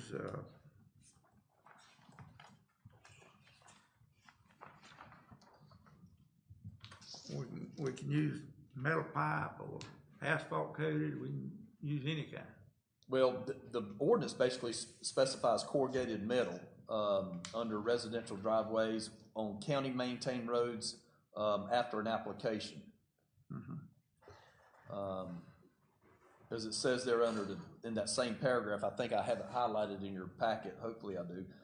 Says reinforced concrete pipes will not be installed by the county, but may be installed by the applicant meeting Ware County standards and county design. So basically, if the county commission wants us to start using concrete pipe, then we would just need to modify that ordinance to say concrete or either or something that okay, based on the application. That way we get it put in writing, so that way it's always there for other folks to refer to. There's a lot of maintenance on metal pipe, a lot more than there are on concrete. And I don't say we'll get rid of all the maintenance, but if we change it to concrete, I believe we'd be better off if and quit using so much metal. Because metal don't last that long, and then every time somebody drags something over it, they either flatten it out or, bend it in, and then we can't straighten it out, hardly. So, I know we have instances, Michael can tell you, farm tractors running over the edge of it and bending it down over a period of years. I mean, it will bend, so. Oh, yeah. Log trucks are dragging over it all the time. They go in there and cut wood, or dump trucks hauling dirt. They'll do it hauling the trailer in. They can put a brand new one in and mash it with the house trailer. Yep. I seen them do it. And my understanding also is that one of the reasons we went to the metal was because of the cost factor. But now, my understanding is that the concrete is about the same or maybe a little bit less than what the metal is. And I know it's more durable, I know that, but that was the biggest thing, I think, wasn't it? Brandon, was the cost of the metal versus the concrete. Actually, the cost of the installation is probably a little more on concrete, but it lasts longer. That's right. He came back and said no, just the one-time $3,000 cost, then you will get a monthly bill. Okay. Come back again now. The guy with Georgia Power said no, just a one-time $3,000 cost, then you will get a monthly bill. So I guess if he said maybe was there an initial charge of $3,000 in there? For the light installation? That's for the light. Okay. They had to set poles all the way from my driveway all the way down to the highway. Okay. $3,000. So that's just a one-time. There is some speed we use in the middle, that the fact that you could lay 20 feet at the joint, or 24 feet up to 40 feet, right, Michael? The metal pipe, can you get made up to 40 feet? I get up to 40 feet. So that you would have some savings in time and equipment stuff for the county side, but from what the public works is telling me, there really is not a preference there. And with the material costs being equivalent right now, it would be to our advantage to maybe look at concrete, and because of the extended lifetime of that concrete pipe being 100 years, where even this epoxy coated metal, which is a very good coating system, it's maybe 50 years would probably be what you would be looking at as a life cycle on that pipe. So you would double your life expectancy of that, have less maintenance. It can't get ran over and crushed end of it with somebody hauling a mobile home in. It has to be, scratch that coating when it's installed, and then it's no good anyway. Where, that concrete is going to be a lot tougher, a lot more durable. Okay. If people fertilizing their grass and put nitrogen and stuff on the grass, any kind of fertilizer, it washes down and goes in that metal pipe. Either way. It's gone. Hey, you gonna eat it up. Okay, so I guess the only thing we would need to change, Scott, would just have either or. Mr. Chairman, and I did just want to mention on the next page, it has a section for cost responsibility. And I don't know, I mean, that's for these gentlemen to say, but I didn't know if we needed to change, it says total charge $400 plus the $50 administration fee. So that may still be accurate with the concrete, but I just wanted you all to be aware of that in case that needed to be updated also. Okay. How much more labor would it cost to metal versus concrete? You're just adding like an extra person, I mean, there's no really no, it's been like it be. I mean, if it took 2 hours to put in a metal pipe, you probably figure another hour. Probably, I'd say, I mean, just depending, on your, we wouldn't be bedding driveway pipes, you'd be bedding them if you run across the highway or something, but nothing on a driveway. But in answer to Jennifer's question, we probably do need to look at that fee structure and adjust that for material costs, because that had went up over the last couple of years. Now, we know that flared in sections will cost more. Yes, sir. And yeah, there gonna be certain areas that they're gonna recommend flared in sections. Yes, sir. And so that'll have to be added in. Yes. Okay. That's I'm glad you pointed out, because that is true, we're gonna need to look at that fee for folks, like Karen said, those two flared in sections cost as much as the whole driveway, or one of them would, Yeah. $400 now. Yeah.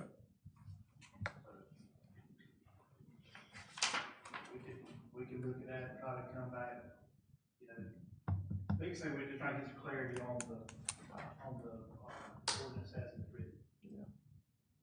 So if it's the commissioner's desire to revise the ordinance so that now instead of using the corrugated metal pipe, we would only install concrete, then I think if that's y'all's direction, what we can do is I'll work with these gentlemen to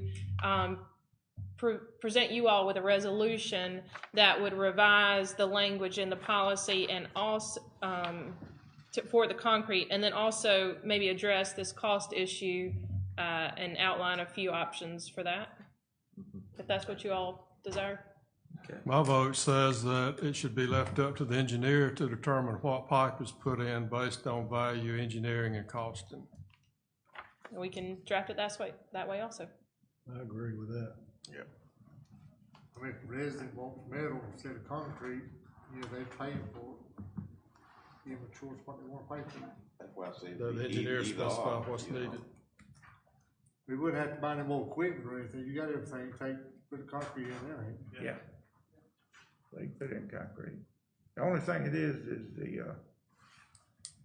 the maintenance on metal is, I don't know how many we got out there flattened out right now. They want 2 out there on the Griffin Road now, they can't log trucks and mash them down. I mean, that's just constant, you know, so we want that maintenance right on. Okay, we'll put it on the agenda. Agenda, I'm not ready to, agenda? Thought you were gonna come back with a We change. got to come back, huh? You want to come back? I think she Gonna come back gonna on- reword it and also she Yeah, would we'll need come time. back. Work session, huh? You know what, Would you all, what I'd propose is to allow us to put together some proposed language in a resolution that would then revise this current ordinance, and that'll also give us time to study on the pricing, so we can see if that does need to be revised also. Okay, we just, Okay. We're just gonna pay. But- Table it. But just We'll for table it. clarity, we want the language to just reference that the county engineer would determine corrugated metal or concrete as, you know, as deemed best in his education experience, something of that sort. Okay. Okay. we'll table it. All right. Appointment to the Okefenokee Library System Board. This is, Mr. Chairman, this is a empty seat and on that board, and they've been asking for probably well over a year to have, see if they, anybody on the commission could fill that seat as an ex officio member on the library board. Who was serving on that? Mr. Carter, Bert Carter. Burton was on it. Who took Mr. Burton Carter's place? Nobody. Nobody, after that, no, sir, not since he's passed away. No, you trying to get out of it. That's No, not- I'm just saying, you don't wanna Mr. kinda Burns? keep it consistent, you know? Mr. You Burton, don't want that's to a big deprive job. someone of that wonderful opportunity. Yeah. I think the chairman should appoint Commissioner Burns. Well, they have their Mr. meetings, Tanner'd be a good man for they have Yes, their sir. meetings the same time we have our meetings. I think they moved it. I'm not sure, but I'll check into that if you want me to do that. But I want to say they did move it because of I that know reason. Mr. Carter complained about it, you know, he couldn't go to their meeting and ours at the same time. I'm almost certain they moved it. I'm not positive, but How soon they need to know? as quick as possible. It's been vacant for a while, so they're just trying to get someone in there to. Okay. If you want to discuss it, we can put it on the second meeting of this month, which is the 23rd. Bring it back up then. Get time Y'all wanna for do Tony that? to adjust his Just a schedule. little bit, wait There on you see go. what happens. Tony can make time. Yeah, to think get- I about get time, get Tony time to adjust his schedule and everything. You know, I think he represents his district well. I've already spent my 4 years, so. Yeah, Hope I did do that. no, sir. We couldn't appoint a too soon. private individual. My understanding is it has to be a commission member. Maybe we can check on that, find out if it does. I'm almost certain. Right, I'm pretty sure it's a commission member, but I'll find out that too. How many meetings they have a month? Do you know? I think it's one. One meeting a month? Yes, sir. You was already on it. I spent 4 years on, my first 4 years, I was on. Okay. Have we got all the other appointments filled? Yes, sir. On other, Yeah. Okay. We'll bring that back up. All right, let's go to commission items. Anybody got any? I do. I don't. Got one? Bring it up. Anybody else? I've got one. I got a call this afternoon from a concerned citizen about Slash Pine, specifically Elmer Thrift Road, Rowell Road, and Banks Road. They're concerned that the school bus isn't able to go down there, and it hasn't been paved in a while. Do we think we could get someone to look at that, Yep. please? I've already got with Mr. Brooks about it. We're gonna look at it tomorrow. Sounds Yes, sir. good. ain't been paved in a while? or I got that Great. same call. That's all I had. Okay, any more? Anybody else? County manager items? I have two things. The first one is I've got a call from DOT this morning. They're planning the work to take place at the Jamestown Bridge, and they're going to look at some detours there, and they're going to send us that information in the next few weeks. This is somewhat a time off, but they're going to let us know so we can look at that detour and see what our thoughts are for that. So I'm going to kind of give you a heads up. Once I get that information, I'll send it out to you all and you can look at it. What are they gonna be doing to it? Replacing it. From what Jamestown Bridge? I believe so, yes, sir. That's The one at Kettle Creek? or- Kettle Creek. That's what I was told this morning. I knew they were moving it up in the schedule. Yeah, must be moving it way up. Because they said probably within the next couple, 3 weeks, we'd be getting information about what their plans are and how they propose to detour traffic and such. How So- they say about how long they think it would take on that? No, sir. That's gonna be a, Yeah, they'll send us all that information based on what I was Not told. room for a runaround, so they'll have to shut it down. Yeah. if They replace it. I think it's very old too, so, 27, yeah. the original part. Yeah, 1927 is when the original went in. They go ahead and run traffic through there back in there. Yeah, pretty much. Park. Or is it down? DOT's not allowed to detour onto county roads, so they have to detour all the way back around to the bypass. Yep. They have to go to Pebble Hill, go down Scapa. Now, the majority cuts through the industrial park, but DOT legally can't detour onto a county road. If good thing we don't have Brinkley open yet. Mhm. They would flood that community Yep. over there.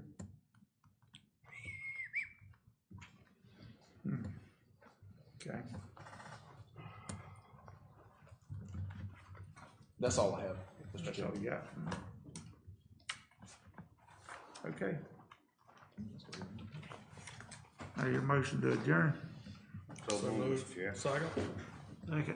We'll take a quick break before we start. Yeah, let's have a. I'll do that, I'll modify Okay. the agenda for 10 you. minute, 5 minute, 5 minutes, probably. 5 minutes. Okay, we'll be back. 5:20. Then we'll start making. We didn't make a motion Well, we. I think we had a I done motion and a made- second, but not all in favor. Second in favor. Aye. I think Jerry and Leonard. Okay.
Meeting order.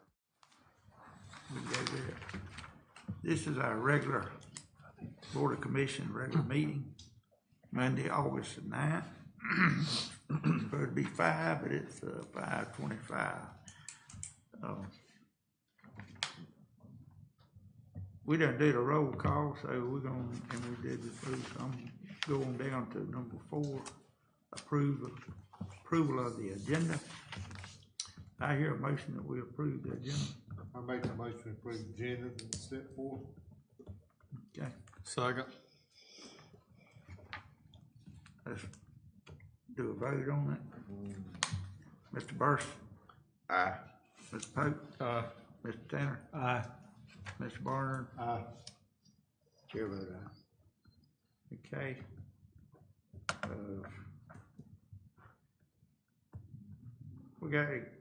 We don't have a guest speaker though for the agenda, the limit to the, we don't have one.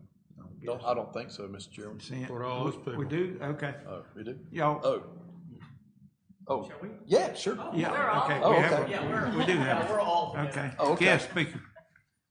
So, thank you, gentlemen, for your time. My name is Michael Lusk. I'm the manager of the Okefenokee National Wildlife Refuge. And I wanted to talk to you just a little bit tonight. Some good news. We're not asking for anything. This is all good. But in your Ware County Comprehensive Plan on page 15, one of the needs is Ware County and Waycross have world-class natural resources such as the Okefenokee Swamp, but these resources need promotion to the mainstream tourist market. So what I wanted to tell you about tonight is that we're going to help you with that in some ways maybe you didn't know about. And we have an organization that's now called the Okefenokee Partnership. About 3 years ago, there was a workshop put on called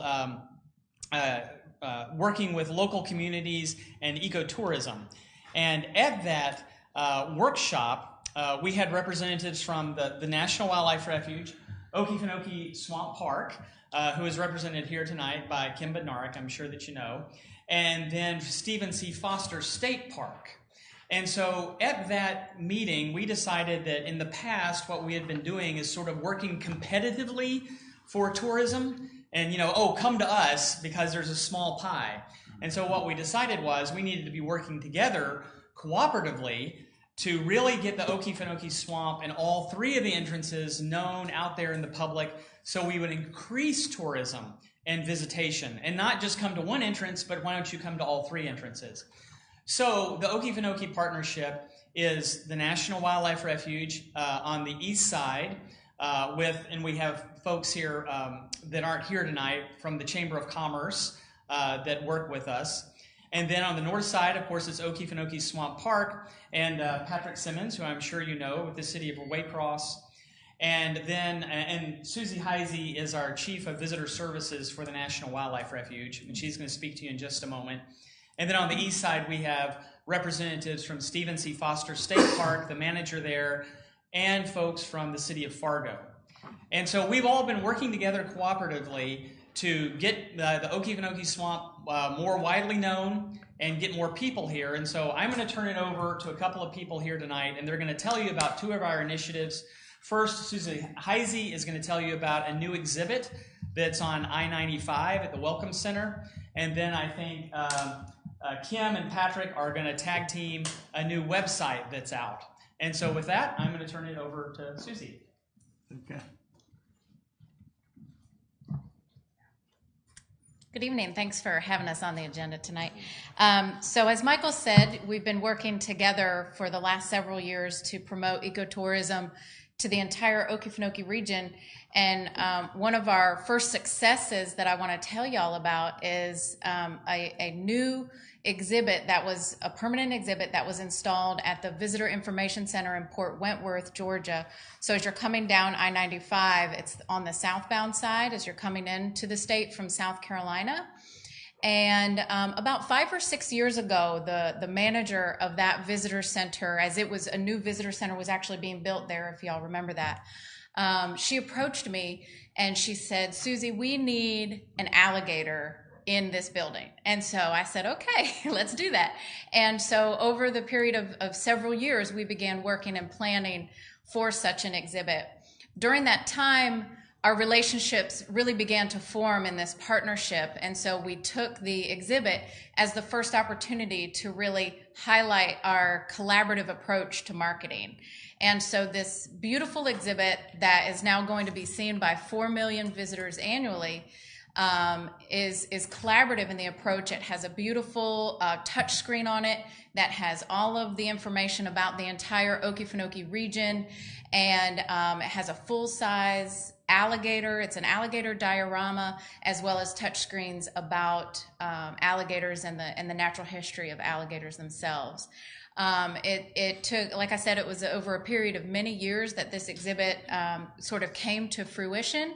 We had a ribbon cutting last fall in which we debuted this exhibit in this Welcome Center, and we're very proud of the work that we've done there. So I encourage y'all to, next time you're traveling back into the state from South Carolina, that you stop at that visitor center and take a look at it. We're also very excited and proud of the fact that that exhibit was recently recognized at the Georgia Convention of Visitor Bureau's annual conference with the Trailblazers Award. It was one of 5 initiatives that was recognized with this Trailblazers Award, and thanks to Patrick for nominating us for that recognition. A Trailblazers Award basically recognizes projects that are innovative and creative in the field of tourism, so we're very proud to have received that recognition. I have these handouts that I want to give to y'all. This is just a little bit more information about our partnership. And I'm going to invite Kim and Patrick to come up and tell y'all about the second project that we've worked on. Thank you. We like to do things together. So I'm Kim Bednarik. I'm the Executive Director of Okefenokee Swamp Park here in Waycross. Patrick Simmons, Executive Director of Waycross Conventions Visitors Bureau, Tourism. And so we represent the partnership side here in Waycross. And one of the next steps we did after the Visitor Information Center opened, and to expand our relationships and our friendships, is we launched a collaborative website for the Okefenokee Partnership called Visit the Swamp. Who's been to Visit the Swamp? Awesome. Awesome. So you see on Visit the Swamp, when you go there, you can learn about all 3 entrances, all 3 gateway communities, cities and counties where the Okefenokee Swamp exists. So we have Okefenokee Swamp Park, Waycross, Ware County, we're represented. We have Folkestone, Charlton County represented, which is the headquarters of National Wildlife Refuge, where Okefenokee Adventures is. And then we have Fargo and Clinch County represented through Stephen C. Foster State Park. We are a blend of state, federal, and private. It is a very unique National Wildlife Refuge. There is not another National Wildlife Refuge that has this blend of public and private working together to inspire advocacy and to invite guests into our community. So we are inviting tourists in. It was a shared exercise, cost and benefit. So every single partner paid into the website, and every single partner is receiving a benefit from the website. So we're very proud of Visit the Swamp. We all have it on our websites. We hope you put it on your website for the county and city. And I'll hand it over to Patrick to say a few words about his work. Okay. Well, as I said, I'm the tourism director for the city of Waycross and Ware County. So partnering with these guys just made sense because Waycross and Ware County is the hub. We have the retail, the restaurants, the hotel. So as they increase their visitation, it increased visitors into our city and our county, which benefits us economically. So that's my role in it. If you have not visited the other entrances of the swamp, I would encourage you to do that. Each one is very unique. I'm here all my life, and I've never been to the Folkestone entrance, but I've been out there, and it's a very unique entrance to see compared to just the swamp here locally. My goal is to get to see Stephen C. Foster and also see that. But just encourage you guys to visit their website. Encourage your family and friends to visit the website as they come in to visit for the holidays that are coming up. It's just a very great treasure we have in our neighborhood. So The next project, because we're very busy, the next project that we have is the Okefenokee app. So we're launching an app that is going to incorporate all the gateway communities and all the entrances to the Okefenokee, so that when you have guests come through Waycross and Ware County, and if they have checked into our app, they're going to receive updates on all your restaurants and businesses and activities here in the community as a way to promote people to stop, visit, stay, spend the night, eat, shop, and do all of it. And that is all being sponsored by the Okefenokee Partnership, and that's going to be launched here probably in about the next 3 months. Do you have anything more on that one? Any questions? Any plans for 75? I-75? Other side. Advertising? Yes. Not yet, but we are, because you may know we're doing it on I-95 some, so we are thinking about expanding out. Good. Appreciate what y'all did. This is very nice. And I think I remember when I used to work for the city that we had talked about the area over there on 95 and getting something over there at the swamp. So congratulations. Thank you. And you know, I think about the Okefenokee Swamp, how I've seen, I've been there all my life, you know, and how it's just a natural attraction. You got people that come from all over the world. You know, so we have something that's unique that a lot of other communities don't have, you know, and this is a natural drawing card, you know. So I think it's great, and anytime we can continue to promote it, I think it only enhances Waycross and Ware County, and what's good for Waycross is good for Ware and Charlton and Clinch County. So I think we need to just tap in, you know, take advantage of it. Thank you so much for your time. Really appreciate it. Thank y'all for coming. Thank y'all. All right.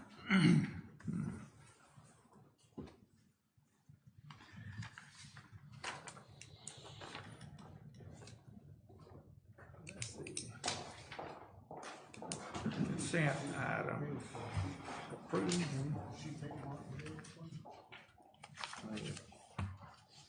Approval of the meeting minutes, work session for July 12/21, regular meeting 12/21.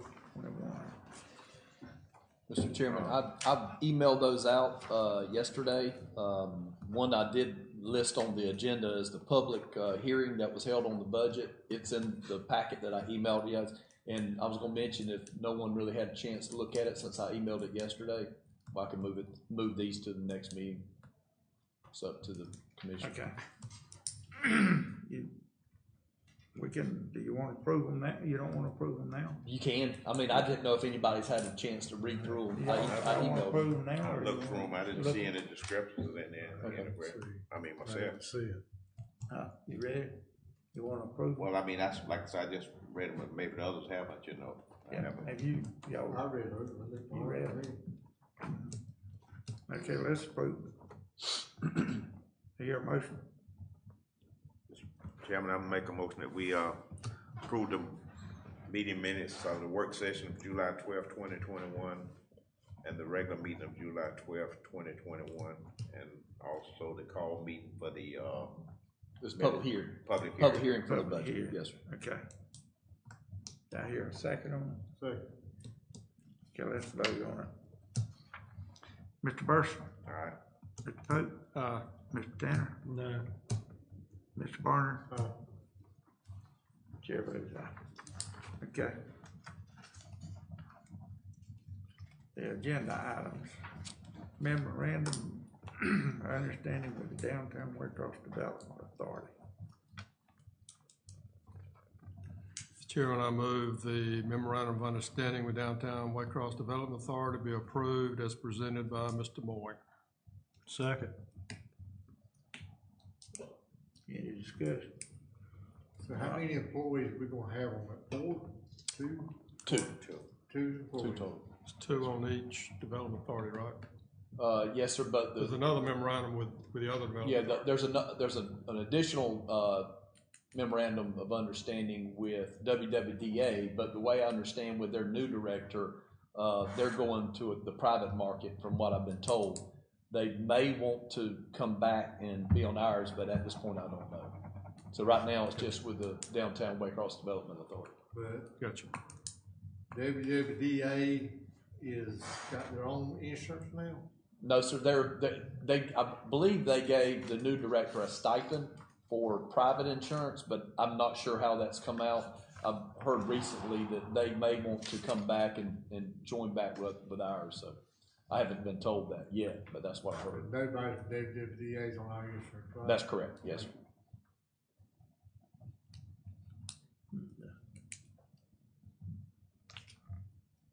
I hear a motion to approve it. Wade.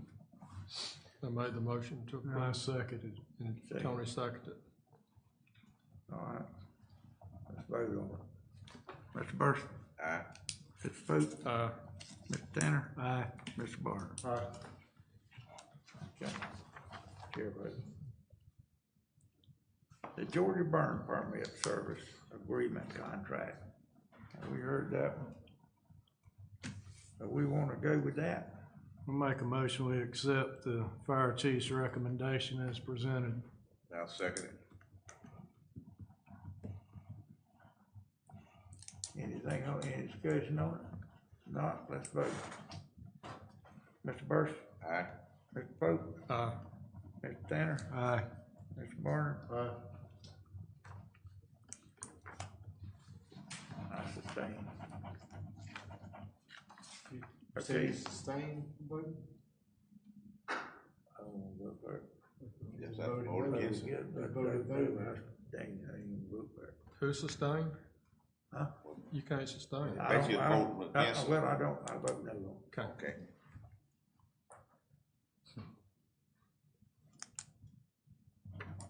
Okay, resolution 2021-12, conflict of interest policy for county commission.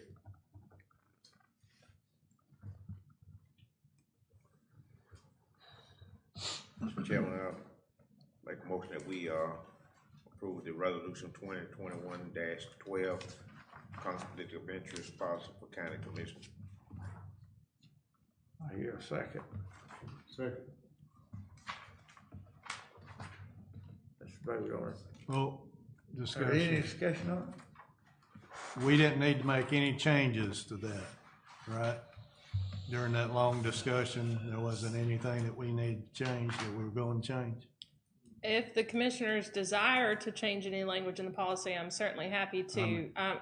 But as far as a necessity, I think the only issue that was raised was whether the sentence or language about for-profit, how exactly that could be interpreted. And of course, there are, I think, different interpretations, but when read in context with the other language of the policy, I don't know that it absolutely needs to be revised. If you all desire it to be revised, I certainly am happy to do that. So you think it's good?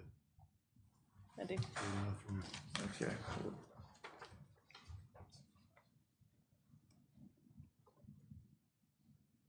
Any more? Anybody else?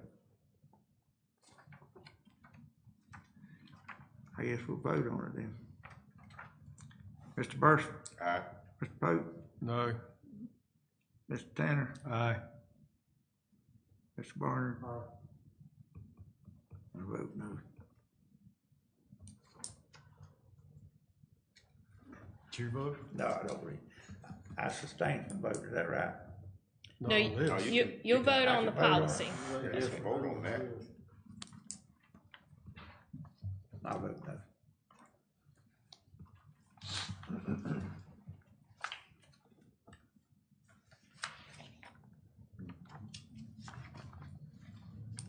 What do we have? Okay. What was the vote on that? What do we have, 3? I think Three. 3 to 2 Three for for it. approval. 3 went for it. And you voted against it. I voted yes. I don't think we need no policy at all. M&O with Georgia Department of Transportation for intersection lighting on SR 520 and Fulford Road. Guess we accept it.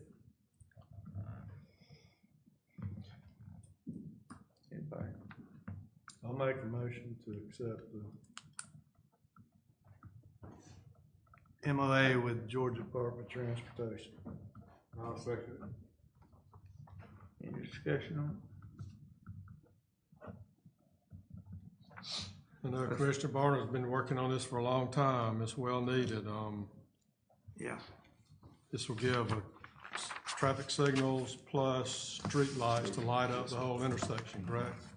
This is actually an authorization to have those lights put up. Installed. Yes, sir. Right. Thank you. Any more? Let's vote. Mr. Burris? Aye. Mr. Pope? Aye. Mr. Tanner? Aye. Mr. Barner? Aye. I vote aye. Mr. Chairman, I forgot to remove E. I just noticed that. Yeah. The appointment to the library Yeah, board, yeah. I think I was supposed to leave that one off, and that's my mistake. Not unless somebody wants to go ahead and. Volunteer? Do we need to call it and table it, since it's on there? Well, I'm Just, sorry. yeah, We since need to it's call on, it and table it? Yeah. since it is on there and we've already approved the agenda, if we can just have a motion to table. On the, library. Yes, sir. Mr. Chairman, I make a motion that we table item E on the agenda about the appointment to the Okefenokee Library Board. Second. Second. Vote. Mr. Burris? Aye. Pope? Aye. Mr. Tanner? Aye. Mr. Barner? Aye. I vote aye. Table. Okay. County manager's report. I don't have anything, Mr. Chairman. Commissioners' comment? I've got one, concerning the red light, there at 520 and Scaffold Drive Road. They got it turned on Tuesday about dinner, and it's working good. So far, I haven't heard any tractor trailer squeal tires or anything like that. Coming up to it, everybody's paying close attention to what's going on in big access to that intersection. And that red light will catch them, whether they'll be sliding the tires.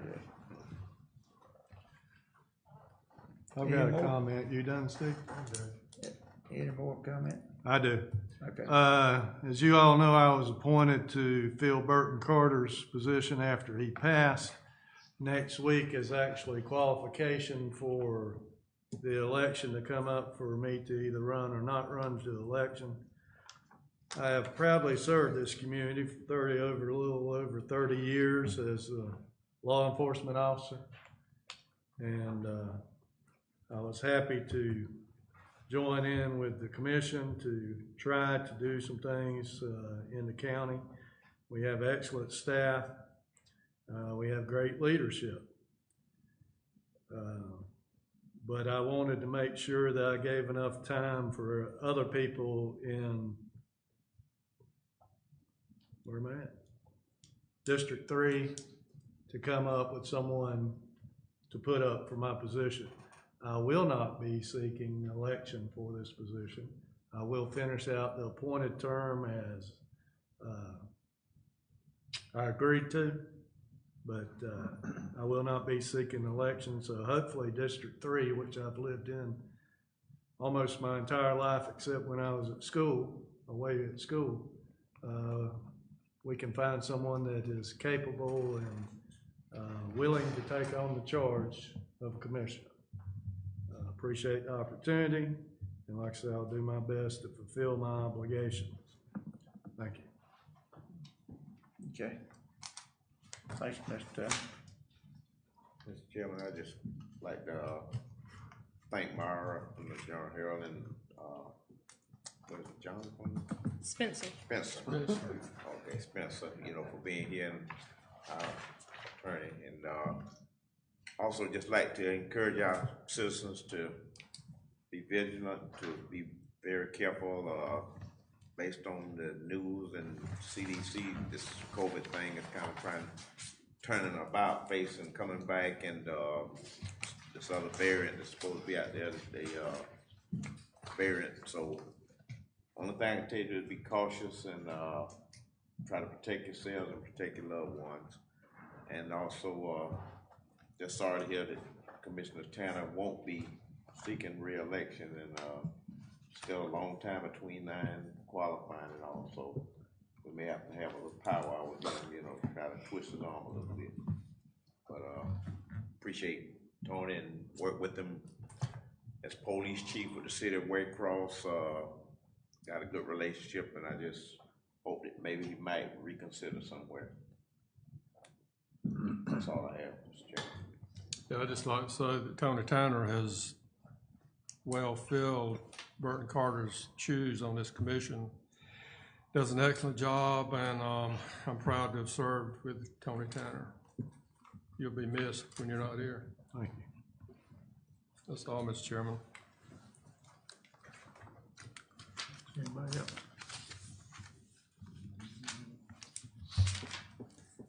I'd like to say, Tony, I enjoyed working with you. Well, I think you got a minute or two left. Yeah, he ain't dead, I mean, gone yet. When is your term, when does it expire, Tony? First of the year, End of the year, end of the year. He still got another 4 or 5 months. Yeah, okay. All righty. Here, I'll make a motion to adjourn. adjourn. I second. All in favor? Meeting adjourned.